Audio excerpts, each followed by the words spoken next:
Hello all, welcome to Prasanna home recipes. ఈ వీడియోలో చేపల పులుసు ఎలా చేసుకోవాలో చూపించబోతున్నాను. ముందుగా చేపలను క్లీన్ చేసుకొని ముక్కలుగా కట్ చేసుకొని కొంచెం సాల్ట్ వేసుకొని వాటర్ పోసుకొని శుభ్రంగా కడుక్కోవాలి.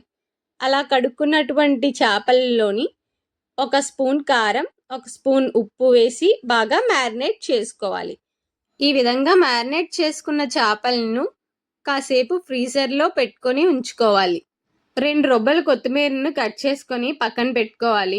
2 ఆనియన్స్ని చిన్న చిన్న ముక్కలుగా కట్ చేసుకోవాలి. టొమాటోస్ కూడా ఒక 2 కట్ చేసుకుంటే సరిపోతుంది. ఇలా కట్ చేసుకున్న తర్వాత స్టవ్ వెలిగించి పెనం పెట్టుకొని ఒక 4 to 5 స్పూన్స్ ఆయిల్ వేసుకోవాలి. ఆయిల్ వేసుకొని కట్ చేసుకున్నటువంటి ఆనియన్, టొమాటో ముక్కల్ని వేసుకొని కాసేపు మగ్గనివ్వాలి. మగ్గినటువంటి ఉల్లిపాయ, టొమాటో ముక్కల్లోనికి కొంచెం కొత్తిమీర వేసుకోవాలి.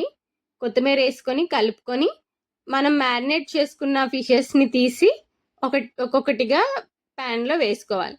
వేసుకొని మెల్లగా తిప్పుతూ కలుపుకోవాలి.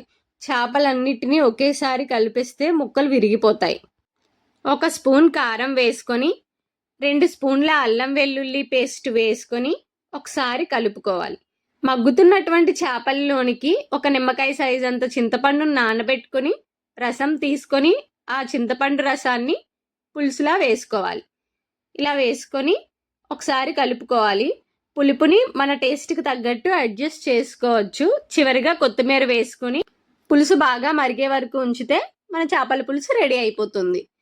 అంతే అండి, ఈజీగా చేపల పులుసు ఇలా చేసేయండి. Please subscribe.